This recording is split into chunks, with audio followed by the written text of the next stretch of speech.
Hello everybody and welcome back to Pathfinder Kingmaker, where we are playing as our paranoid sorcerer Coswin.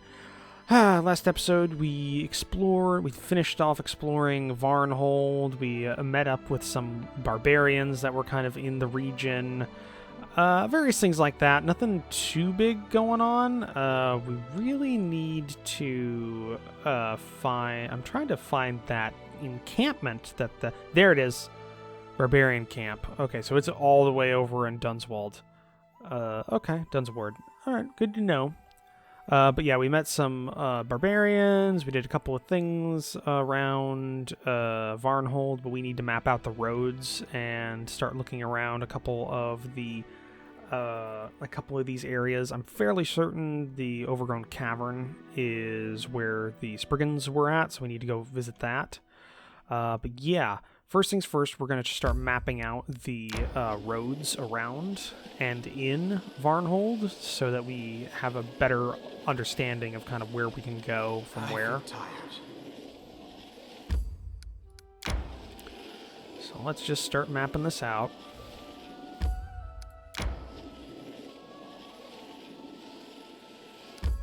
Okay, so we got that there. I think this one we're going to go down. That'll just lead to probably the Hilltop Trail.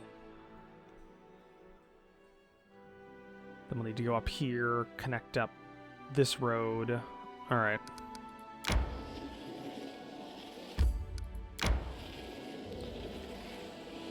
Resting would be nice, don't you think? Alright. On that.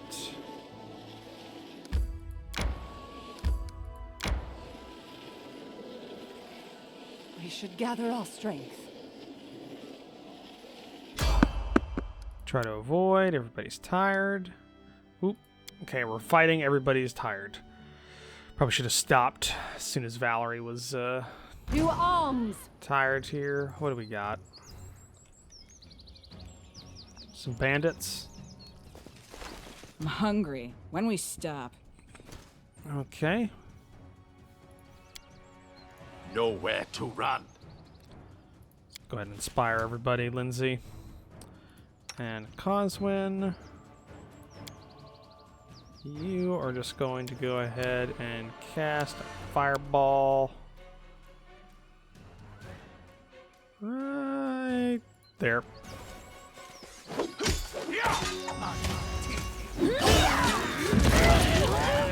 There we go.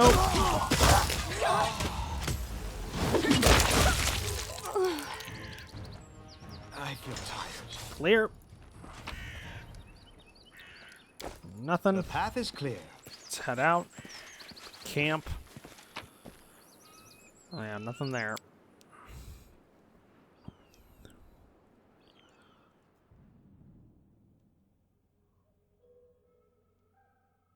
My strength fades.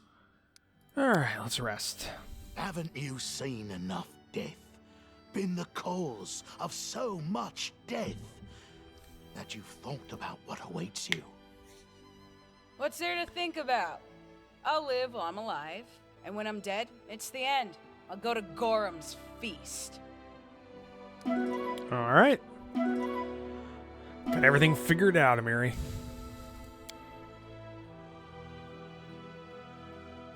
Okay, everybody's good. Let's connect up these roads here. Good. So that's all connected up. Now let's go to Varnhold itself. Start exploring the eastern stretch of the nation. This main road here will go down. Avoid the enemies. Oh, okay, we're not avoiding them. Oh, and we've also got to go to that debate at some point. So we'll get a message soon about somebody feeling sad or something, and we deal with them. Yeah. Okay, a whole bunch down that way. Let's just go ahead and launch that there. Bring Ready to attack them. Coon, go ahead and attack them. Yes.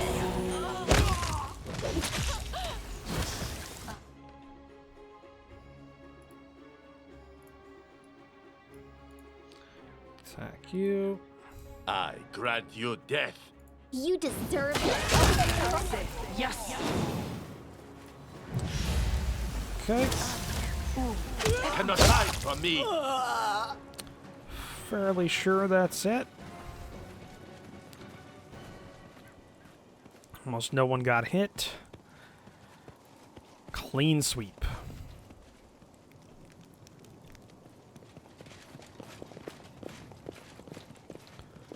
Alright. Yep, that looks to be about it. Let's get out of here.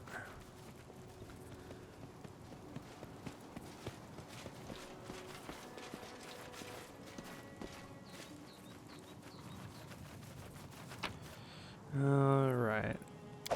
Let's roll find traps, couple of rings. Alright. That looks good. Let's leave.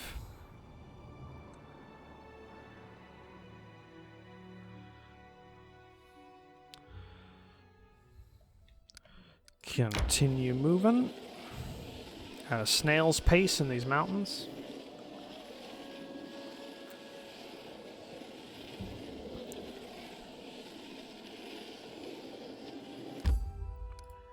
Alright, let's go up the main road here. Resting would be nice. Okay, unfinished Don't you think? clearing.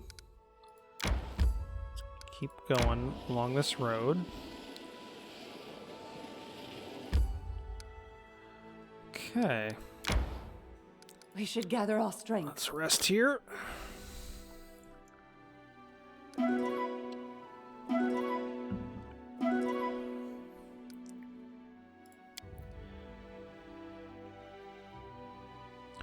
Doing a bit of an we're doing an exploration. We'll try to get all the roads here, and then we head back to the capital, pick up Jubilist, and make sure we have Lindsay in our party. And then we've got to find the debate, which I'm not sure where that's taking place. There it is, up here, so it's not too far.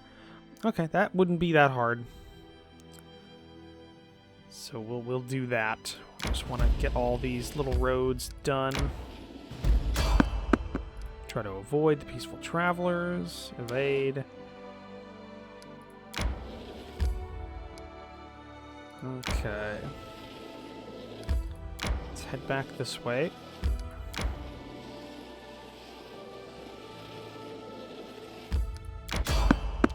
Try to avoid the enemies. Alright, gotta fight them again. Not evading a lot. Just surprising because we got Lindsay and a coon here. Nowhere to run.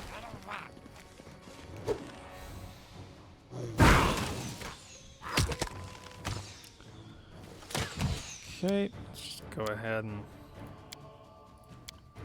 pop you over there, get rid of that.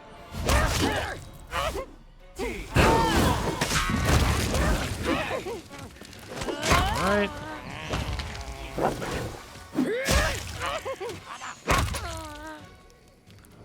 Clear.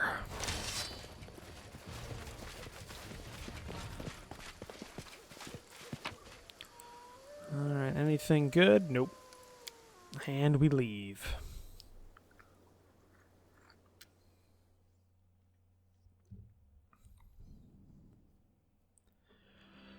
Okay, continue to explore here.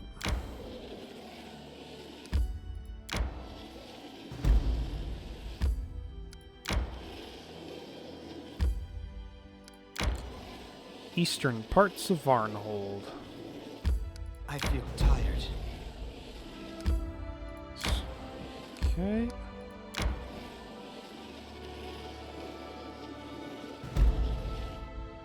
We should gather our strength. Alright, we'll go through Silver Step back to the capital at this point. We've uncovered the Eastern I Road. turned to Grotus when I lost everything. You lost everything too, Lindsay. Why do you keep clinging to your old life? Why do you ask? Have my hands withered? Did my eyes fall out? Maybe I forgot all the letters, or got a cursed inkwell that evaporates whenever I reach for it. As long as none of that happens, I'll keep writing, just like always.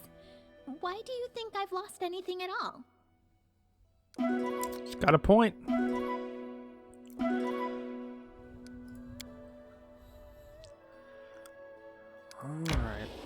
Go through here. This connects up this part of the roadways. Okay, and then that's a junction there.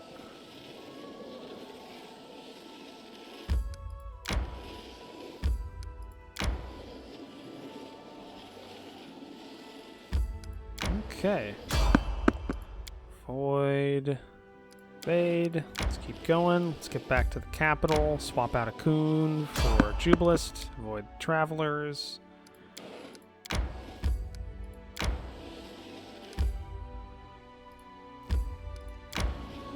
Alright. Resting would be nice, don't you think?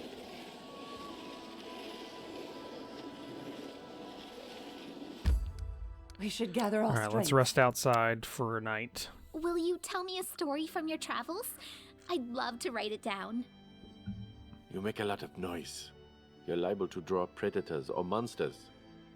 Let's save our stories for later, when we are somewhere safe.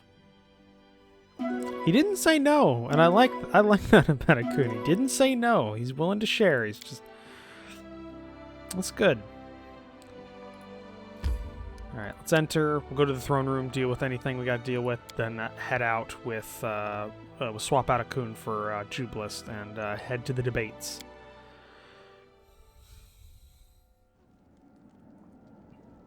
Okay, we had to meet somebody. Aram appears in the doorway, loudly shouting down the corridor and trying to block a visitor's way. However, they don't budge, and finally the priest is pushing back into the room, shouting all the while, "Away! Go away, I'm telling you! The Baron isn't seeing anyone! He's busy! And isn't here!" Okay, that seems... You don't speak for me, Aram. Okay, Rudin Skagig. Forgive me, respected Aram, but I must speak to the Baron. A young dwarf limps into the room. She doesn't look well. Her face is bruised, her armor crumpled, and her armor is dressed with rags, brown from dried blood. Nevertheless, she begins with a ceremonious bow. Your Grace, my name is Rudin of the Skagig clan, and I've come to beg your help. My kin are in grave... Aram interrupts her with indignation. How do you know my name?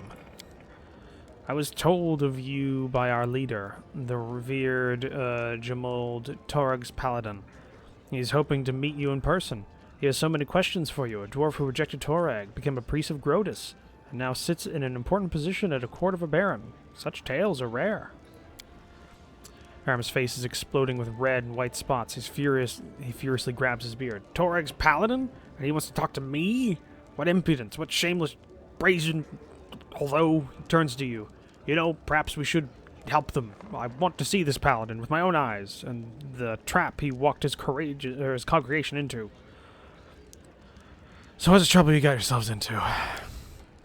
Many ages ago, our ancestors, together with other clans, built a road here, a chain of fortresses along it. Unfortunately, they were forced to leave these lands. But now that you've established order, here, we decided to return, to rekindle our clan's legacy. We found the entrance to the Adamantine Shield Fortress, but when we tried to enter, she winces and touches her bandaged arm. When our ancestors left, they charmed the gate of the fortress and locked it with a key, which has long been kept safe by our clan as a relic. We brought it with us, but when we inserted it into the lock and turned, something incredible happened. The gate fell to ashes, and we saw that the lock was upon the chest of a huge golem, which attacked us immediately. I'm sure the creator of this golem prayed devoutly to Torag while he made it, never thinking of a moment that a piece of iron might someday turn on its own. How dwarvish. We managed to hide up on a hill, but we've backed ourselves into a trap. The golem had just stood below, waiting for us to come down. 2 of us sacrificed their lives, distracting it to give me a chance to escape and find help. Please, save them. You're our only hope, Obi-Wan Kenobi. Alright, I'll help you. Thank you, Your Grace. Skagig clan owes you. Here's a map. It shows where to find the fortress. Aram fiddles with his beard pensively. I would ask you, if you go to help them, take me with you. I know it's folly to gloat, but I would see with my own eyes our proud guests from the 5 Kings Mountains caught in such a mess, and then send them home with my own tongue. I hope you allow me this small pleasure. I'll allow it. Your Grace, I must warn you, this is no ordinary golem. He's made of adamantine. He's almost impossible to destroy, even with magical weapons. But if you wear it out for long enough in battle, it might collapse for a while to restore its strength. In that moment, you'll pull the key from its chest. If I know anything about mechanics, I should switch it off. If you didn't, well, who knows? Okay, so that's something. We got a couple of things that we can still do this all in one go. We can take Jubilis with us to the debates, deal with that, head to these dwarves, deal with that, and then go back to Varnhold. The Chancellor held a big hunting season. We did that. 55% chance. That's pretty good. Held a big hunting tournament, open to everyone. A lot of hunters from around the barony tracked the noble beast. In the end of the day, one that shot the elk was awarded an elven bow. So +1 community, +5 loyalty. There we go. And culture +1. So loyalty's back up. I think advisors. Harem, unhappy to see guests. Finish that. Okay. Got a couple of days for projects here.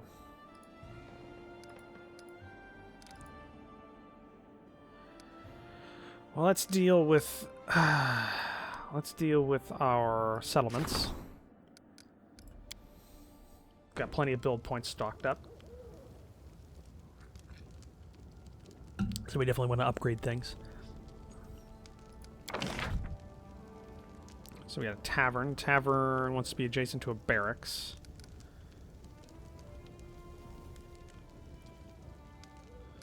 What gives us loyalty?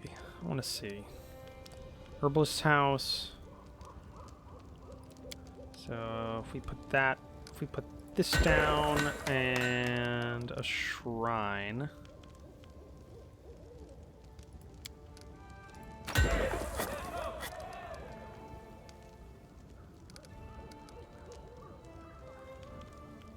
Okay, we put down a longhouse.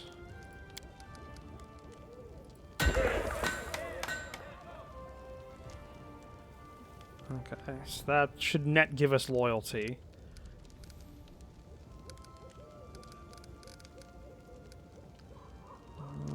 Any other loyalty buildings? Monument. Orphanage.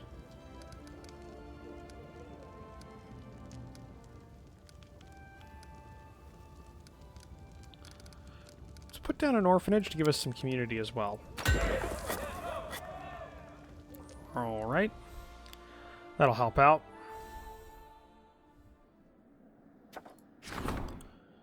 Extortionist guards.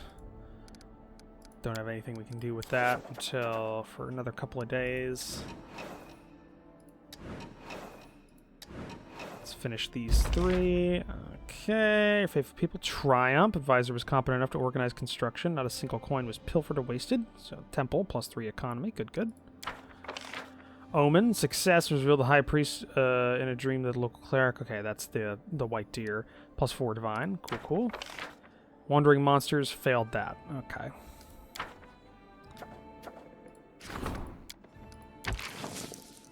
Alright.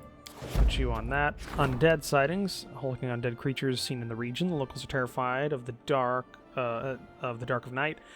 And of the strange sounds they hear coming from the shadows. Let's put Aram on that. 50-50 shot. Project-wise, nothing else we can do. Alright, let's leave here. Head off with a party. Deal with a couple of our companions, like personal missions. Let's head out. Leave. Alright. Well, we want Kuhn to be left behind, Jubilis to come with us, and Aram will also come with us. Okay. Yeah, that makes sense. Do that. We have to level up Jubilis.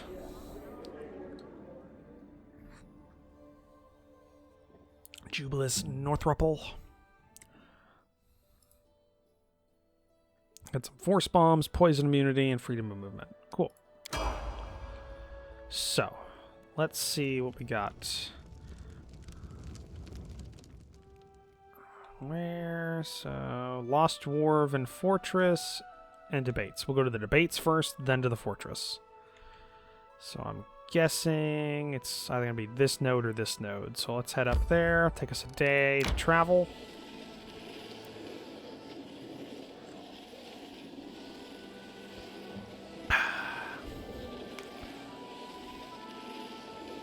Resting would be nice. Don't worry, we're almost there. Okay, rest. Let's manage. Not as good as a coon, but you still help. So you'll do the camouflage. Rather than snatching my books when no one's watching, you could have just asked. I just wanted to look at the pictures. The one with the two swords has many pictures of different battles. Oh, very interesting. And the second has a picture of a lady warrior on the cover. I like her. Oh, Miri. That's adorable. That's great. Love those little moments. You don't need to be ashamed that you wanted to read them.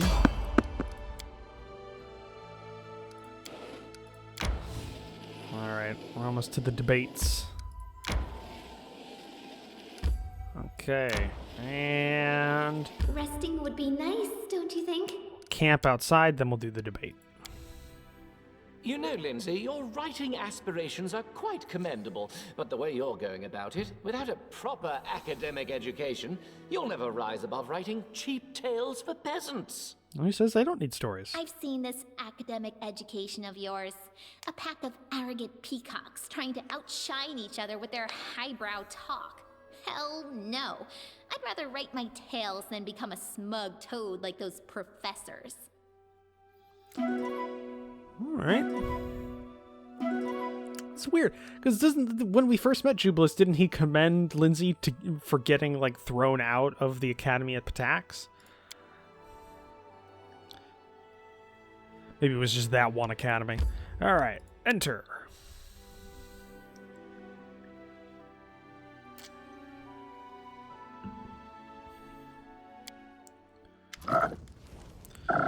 Okay, Zorthruppel. A pale gnome in the dull, brittle hair is scribbling something busily in a small scroll. Not looking up as you approach. Ah, there you are, at last! Go read the rules quickly. They're posted a little further along. The other team's already arrived a while ago. The host said we'll start as soon as you show up and read the rules. Of course, I'm famous enough for my admirers to follow my every move, but still, I'd like to know. How'd you know we were coming?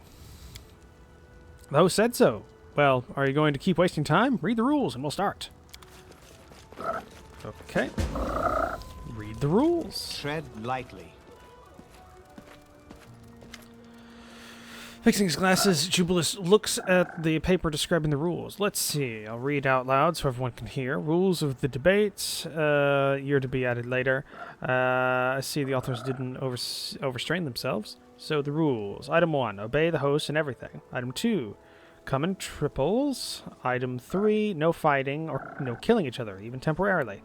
Even if you really want to. Even if you apologize later. Okay. Item 4, most important one. The participant must assume the shape of a giant frog. Jubilus looks puzzled. A frog? What does that have to do with anything? Are these the right rules for the competition? What irresponsible wordmonger may... What is it? I'm a frog. Examine the rules. Participation 20. Obviously, there's something wrong here. Nope. Examination offers nothing. Just like everything else that involves Fae, the rules simply look ordinary and suspicious at the same time. I don't know what to believe. Maybe it's supposed to be like this? So we're just going to leave it as it is? Get a better idea. Let Lindsay buy us some time. I'll talk with the other participants. Don't worry about anything. I'll go run to the host and ask him a few questions for my book. It'll buy you some time. You start looking for whoever was responsible for this. Got a kobold. Little kobold raises its little snout at you. Greetings! You participating in the debates too? Yes, participate. I participate. Amazing. We'll be competing against the inarticulate kin of the unforgettable Tartuk. Look, the kobold looks at Jubilus with interest. Huge frog, you speak? Can I mount you? I feed you ants, clean your skin. I'm rider. In the list of all the job offers I've ever received, that will be the honorably placed in the I'm ready to cry section. Okay. Why do you have those Jaboas there? He lowers his head. Faye said, need 3. I know 3. No, I know friends. Want to go very much. Cut these jump mice. Now we are 3. Participate. That's an adorable thing. It's like a spell was cast over my friend when he read the rules. Did anything happen to you? I don't read. Gnome, help me. Read for me, aloud. Then scream. I scared. So do you want to ask the host? So what do you want to ask the host if you win? Dragon. How become dragon? Okay, that's also adorable. I mean, see you. That's okay. Interesting. I shall not fail. Giant frog. Northruple. And the young wizard desperately thrashed about in his feathers, but all in vain. The shoots of the plants held him tightly, and the nymph, cruel and beautiful, sneered at him immediately. And immediately what? And immediately anything. The left frog is mimicking the right one. Does this book ever end? I thought the wizard would die in the last chapter while he was running from the horde of unicorns through a field of giant fly traps. Oh, like you'd understand anything about literature, you stupid toad. The gnome looks at you. Hello again, travelers. It seems I haven't introduced myself. I am Naiad Zorthruple, and these 2 are my brothers, Vayar and Luar. So, did the nymph immediately to the wizard? Due to the wizard. It's too much to tell. She keeps him hostage for another 4 chapters. I like it when it's more like real life. In this author's last book, he escapes from the evil wizard in 5 minutes. Why are you calling those frogs your brothers? Haha, these fools read the rules, and the rules are charmed. Nad's colorless and dim eyes flare up with a mad and joyful fire. Anyone who reads them turns into a frog. So now I have 2 frog brothers. I guess I'll leave them as they are. Wherever will I even have a chance to laugh so much? Okay. Do they read them together? Yes, he responds quickly. Nah, right frog says happily. Shut up, Luar. Of course we did. We read them and we transformed. Now we're sitting here and croaking. Little Kobold said one of you helped him read the rules.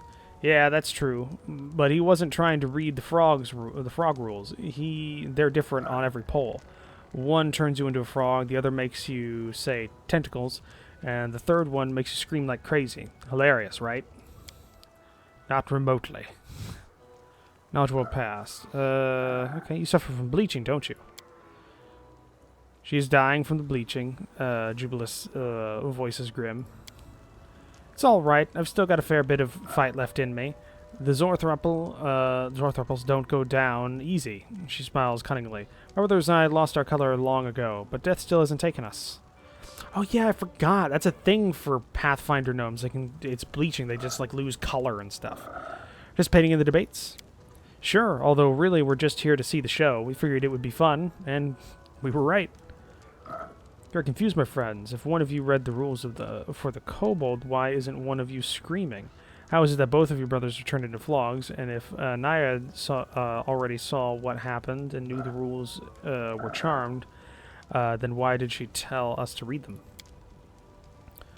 Do you suspect us of something? Why would we charm the rules and read them ourselves, or make you read them and put a spell on you? She adjusts her ridiculous helm and strikes a rakish pose. Because you're gnomes. Only a gnome could think of playing a joke on everyone around and then joyfully get caught in their own prank. You're far-sighted and loud-voiced. I like you. Answer clearly. Did you charm the rules? Why are you picking on us? Our sister is the one who did it. Enough snitching, Loar. You're just jealous that it was Naiad who came up with the idea. And why did you do it? You're so boring. We wanted to, so we did it. We just think how funny it will be. Debates where all the participants are screaming, or talking about tentacles, or just croaking. Nad roars with laughter. But we're honest players, so we charmed ourselves too. We wouldn't want an unfair advantage. Stop this immediately and release Jubilus from the spell. Croak. Croak, croak. We're just stupid frogs, and we understand nothing. She pretends not to hear anything. Coswin, I know this is unexpected, but let's just leave it be. I'm ready to participate in the debates, even like this, croaking all the way. Well, I say it's a fine prank. Let everyone say stay as it is. Amazingly, Jubilus sighs with relief. Ah, there you are. Glad I found you. I stalled for so long as I could, but now it's time to begin. Let's go. Quickly. All right. Take a drink here. The host, the hooded creature, looks mundane, but after looking for a time, one might notice the figure's contours tremble and flow in a haze. Welcome to the debates. You can call us the host. We are the reason for all that happens here today. You've read the rules, have you not? Not that there is anything useful in them. We only made up the real rules the day after tomorrow, then forgot them and had to make new ones. So it's simple. You want as your reward for us to answer questions. So the competition will involve answering questions. We ask, and one in each triple answers, and always the same one. The others can only prompt. Let's see. It will be you, Little Kobold, you, Sir Alfred, you, Nyard, and you, Coswin. Remember one thing. Here at the debates, there is no right or wrong answers. Every answer has weight, and each will be weighted. Don't choose the lightest one. Your rival might find a heavier argument. And most importantly, light answers are no fun for us. Why are you referring to yourself as plural? You hear laughter emerge from under the hood. You know very well. You've met us, Coswin, but it was different us at a different time. For now, be satisfied that we do not wish to disclose ourselves. Okay. Tell us why you, creatures from the first world, organize all this. Win the competition and ask. Those are the rules of the game, right? Hell no, we're not wasting a precious question to discover the motives of Fae and their lords. I don't have the imagination to think how absurd and silly their answer might be. True. Let's begin. Begins! The kobold jumps for joy. We are ready, Sir Alfred. The knight nods absolutely, despite the tentacles. I never talked to them, so I guess they read the tentacle sign. All right, let's see how tough we have it. How tough they have it in the first world. Some of you look so serious. Thus, we will begin with a question about weighty matters. What can move a mountain? Jubilus, Lindsay, what's our answer? Oh, I shouldn't have skipped my philosophy lesson at the academy. Such problems baffle me. It's not because I can't think of the answer, but because I think of 1,000 of them at once and don't know where I can hide from them. Let's see. We're dealing with Fae in the first world, and they told us clearly that trivial answers won't cut it. I think the good answer is its own will. In the first world, mountains often change position, and there is at least one that does it on its own free will. So, last one of the Thane, the walking mountain. Well, let's try it. Its own will. We heard you. What will others say? What can move a mountain? Little kobold, maybe dragon? Dragon can move mountain. Faith and divine intervention. Do you hear me, my faithful tentacles? Faith nourishes us. With devout faith is in our tentacles. This is ridiculous. And righteous cause, everything will be within our tentacles. Teleportation spell. Ha ha ha. I could probably manage moving a hill or two. In fact, that gives me an idea. We've heard you. Now you hear us. Of course, gods and magic can move mountains, but that answer is good for any question. How can one jump over the house? Magic. How can one plant a fence paint a fence yellow using blue paint? Divine intervention. Such light answers are the weakest. A good answer is its own will. Will and desire lie at the base of all of our emotions, actions, and decisions. If a mountain has a will, it will surely find a way to move. It's an interesting round. Let the next question be heard. What weakens when owned by many and dies if owned by none? Okay, what weakens when owned by many? Secret. Because a house or any other property. No, because if it's owned by none. A pot of soup. Jubilist? What? I'm sorry, I got distracted. Those mosquitoes are so delicious. The frog stops for a moment, then starts to curse. Demons, take those mosquitoes. I'll go mad in this shape. So the answer, I think it's glory. I can't belong to many, and otherwise the value of each is diminished. Okay, glory. Because what weakens when owned by many? No, that doesn't make sense. Because glory can be shared among people. A house, that doesn't really make sense. Because if it's owned by many, then it's not weakened. Because that could be a family. Pot of soup doesn't necessarily make... I'm going to say a secret. Little kobold looks... He's about to cry. I don't know this. Maybe it's dragon? Oh. It's a knight's heart. I swear by my tentacles. It can belong to himself, or to his righteous cause, or to his greatest tentacles. Can't belong to everybody. Look how I can roll my eyes. Fools, concentrate on the competition. This won't do. We won't accept the answers from Zorthrupel's triple this round.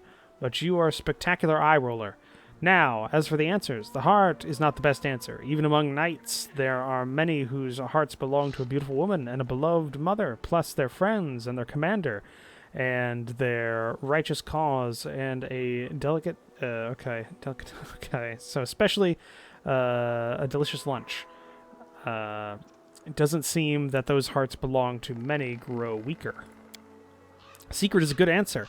The more souls know it, the less mysterious it is, but without a single bearer, it will die. The triple wins the round, Baron. Here the third question. Each of us is born at the same time with a monster. Each day we live, it grows. It can torment, bring us joy, or kill without a single word. What is it?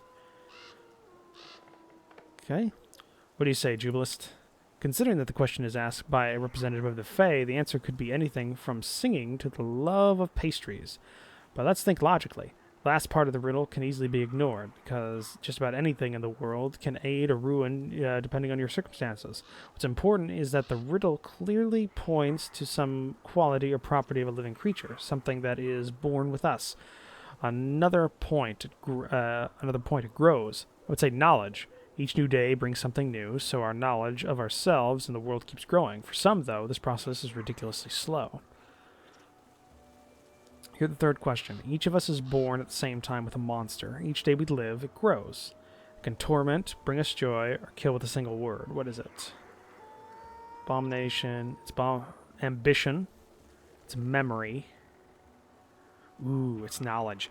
Knowledge, ambition, and memory are all big... it grows each day. It can bring us torment, joy, or kill us.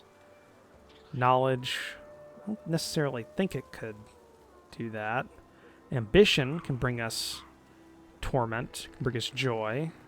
They bring us joy. Memory can bring us joy or can kill us. I'm going to say memory. Memory makes sense. It's a riddle, so I'm not great at riddles, but I think memory works best. I've heard you. What do the others say? What is the monster? Maybe it's dragon. Grabs his head, stressed. It's curiosity. It's born with us. It grows day by day. It saves us from the bleaching, and if you only knew how many it's killed. I don't know the answer. I don't know if the answer will do, but the greatest tentacle is the one that lives inside us. We grow a tentacle's beast in our soul. We feed it with wrath, neglect, and tentacles. Everything could break free and kill us, but tentacles must admit the same beast gives strength to villains and tentacles. The poison we feed our monsters only nourishes them. Interesting example. Interesting answers, except for the dragon. The dragon doesn't count, alas. Curiosity is also insufficient. The monster we described must by its own nature grow. Many see their curiosity dim over the years. Memory is a good answer. We also like the idea of the inner beast inside each of us. Both of these answers are sadly light, but we are ready to accept them. For this round, we shall have 2 half-winners, the triplets of Sir Elfrey and the triplet of the Baron. One final trial, and we will sum up the results. We've won twice. We've won 2.5.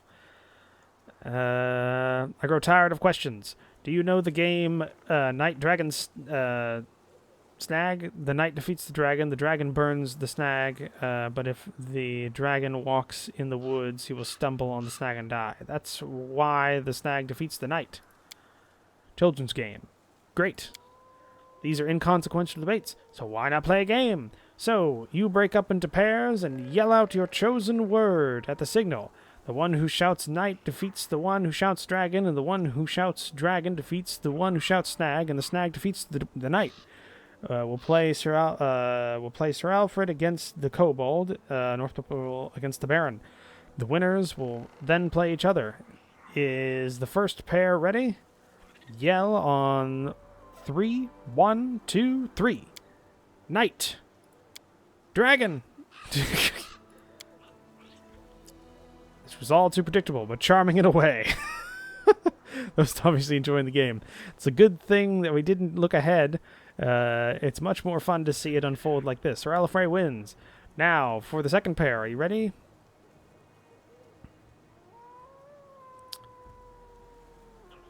I'm gonna go dragon. Dragon! Dragon! Shouts, performing a spot-on impression of the kobold, then falls over laughing, looking at her own amusement. A tie! Let's go again. Knight. Snag. Oh, fuck. Wins the round. Don't sigh so mournfully, Sir Jubilist. Your disappointment will make all the flowers within the 100 steps wilt and die. Besides, all is not lost. The results have yet to be tallied. The final pair. Naiad against Alfrey. 1, 2, 3. Tentacles. Dragon begins, but then she hears that her opponent has shouted, refuses to finish, and doubles over with laughter. No one wins this round. Well, it was fun anyway. This is ridiculous. I hate this. I hate this and love it at the same time. Now it's time to announce the winner. I think it's us. After 4 tests, the triplets of the Baron and Sir Jubilus wins. It was most amusing, children. Most amusing. You should know that this is a rare praise from us. Congratulations, sirs and ladies. I swear by my tentacles, it was a worthy struggle. Baron, as the voice of your triplet, you may ask us one question promised and another question besides that as an extra reward for the ingenuity or luck you demonstrated in this competition. Coswin, do you remember? The fate of the gnome suddenly stops talking. He opens and closes his mouth, but makes no sound. Have a silence spell, mate. Ha ha ha, I love it. Now what's he going to do? Come, brothers, let's run. Now everything is in your hands, Coswin. Think well upon your question. We will answer honestly, but I don't know is also an honest answer. Think about what a host from the First World might know. I want to know why the gnomes left the First World. I want to know about this affliction, the bloom that fell my barony. I want to know why you organized all this host. I want to know who my love is, with whom I am bound to tie my knot. Okay, my lot, that's going to be, I don't know. Gain power, no.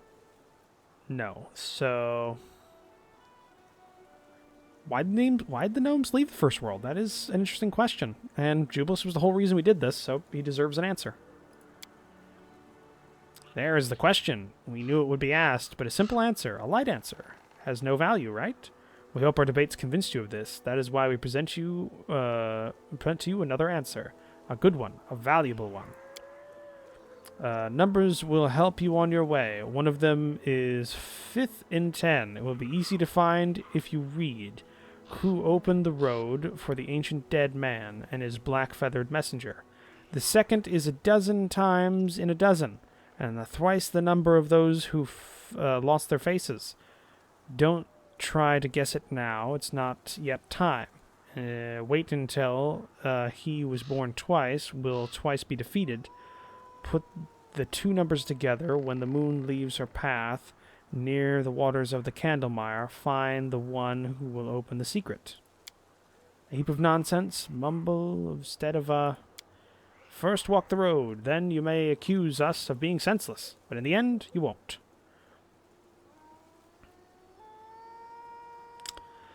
Yeah, why did the bloom befall my barony?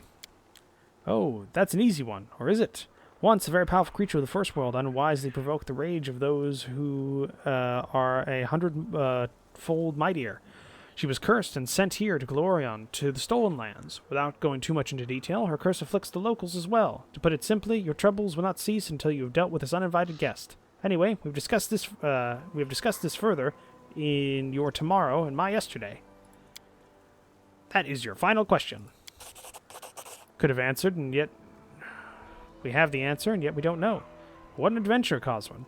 We'll have to discuss this further when we return to our capital. Farewell, Coswin. Ah, I almost forgot. The host turns to the kobold. You little creature. You didn't win, but you managed to make us laugh. Do you want to come with us? No promises you'll turn into a dragon, but still. Kobold jumps with joy, then carefully asks the pointing question. Take my friends? Yes? All right, fine. The hooded creature laughs. Listen all, the inquenchable debates are now closed. We spare all of you the effects of the Zormable tricks, and bid you farewell. I like that they helped the kobold. That's good. That makes me feel good. He deserved it. Okay. We're going to take Ikun with us, because now we have to go to Aram's thing. That's going to be a fight. We deal with that, and then we go back to Varnhold. So, yeah, that works out. That was awesome. That was a fun little side mission there. A lot of talking. My voice is very ragged right now. But very fun. So yeah, we go down here, deal with that, and then we go ahead and back to Varnhold and try and deal with what's going on here. I think we've uncovered most of it, so we're getting close. We're getting very close. But looking at the time, we're actually overtime for this episode, so we're going to end it off here. So thank you for joining me for this episode. If you'd like to, please leave a comment down below, hit that like button. If you want to support the channel, click the subscribe button down below, as well as take a look in the description down below, where I have links to my Discord and my Patreon page. I'll see all of you in the next episode. Bye!